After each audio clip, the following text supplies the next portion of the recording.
जिस घर में जिस स्थान पर जिस स्थान पर ये भागवत कथा होती हो उस स्थान को मनुष्य साधारण स्थान समझे। शोक तीर्थ रूप समभासे वहां गए सब पातक नाशे। वो स्थान सभी तीर्थों के समान होता है। बोलना नहीं यहाँ पे, खड़े हो जाओ। एक आदमी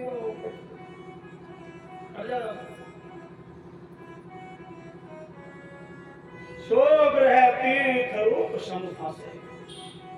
जहां सत्संग होता है मेरे ठाकुर जी का सत्संग होता है, मेरे ठाकुर जी की कथा होती है, वो स्थान सभी तीर्थों के समान हो जाता है। गंगा यमुना सरस्वती नर्मदा सिंधु कावेरी सभी नदियां सभी तीर्थ वहां पर चल करके आते हैं। श्री शौनक जी कहते हैं हे श्रेष्ठ मुनियों,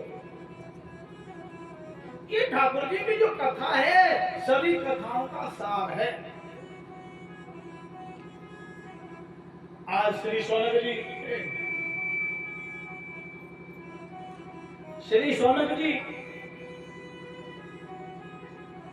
आज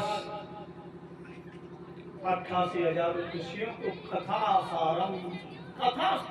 सार सुना रहे हैं। भागवत कथा क्या है? सभी कथाओं का सार है।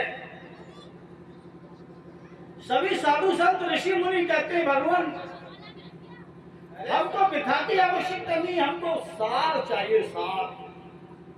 बताइए साधु संतों पर कोई काम नहीं था, फिर भी कहते हैं कि सार चाहिए। थोड़े समय में हमको पूर्ण ज्ञान चाहिए, तो कम समय में जो पूर्ण ज्ञान की प्राप्ति कराना चाहते हैं या करना चाहते हैं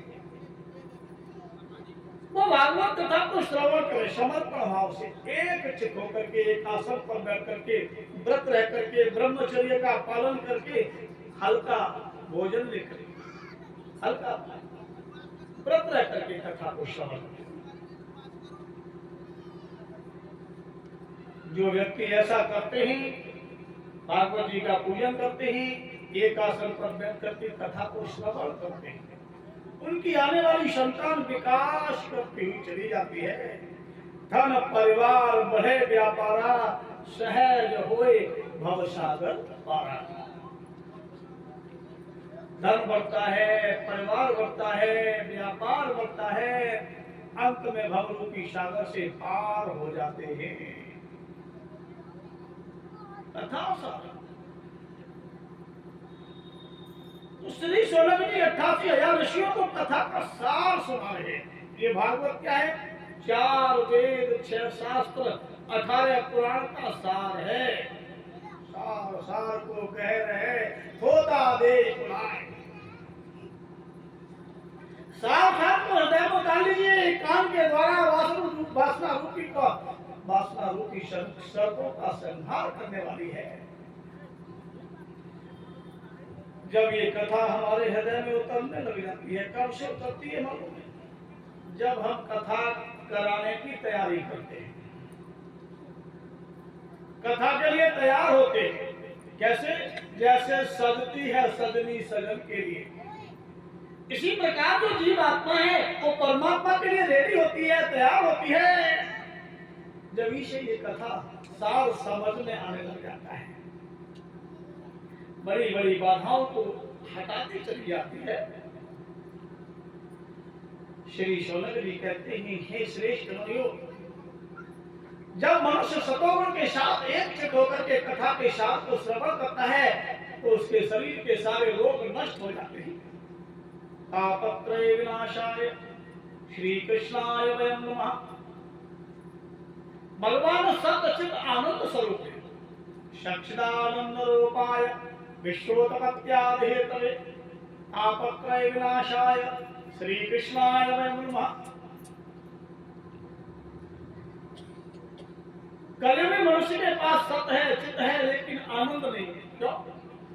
कि वह सांसारिक वस्तुओं में आनंद की अनुभूति करना चाहता है।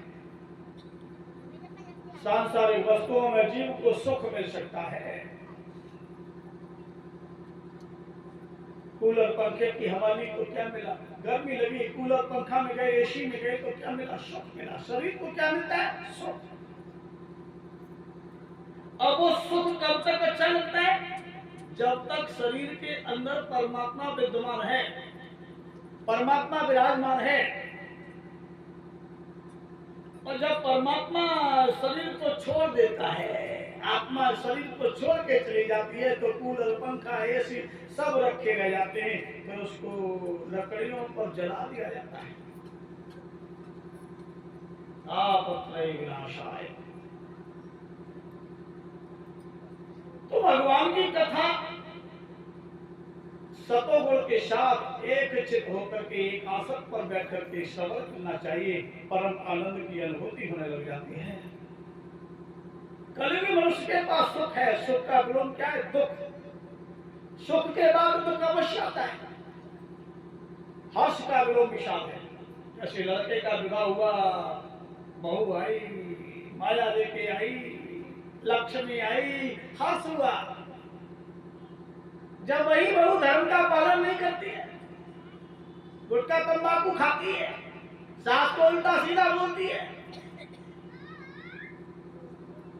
अपने से बड़ों का सम्मान नहीं करती, कोई संत ब्राह्मण आता है तो उसको ठीक से भोजन नहीं कराती, गंदा खाती है, गंदा ही खिलाती है। श्री राधे। क्या हमारा धर्म क्या है? सुबह तक के स्नान आदि करके ठाकुर जी को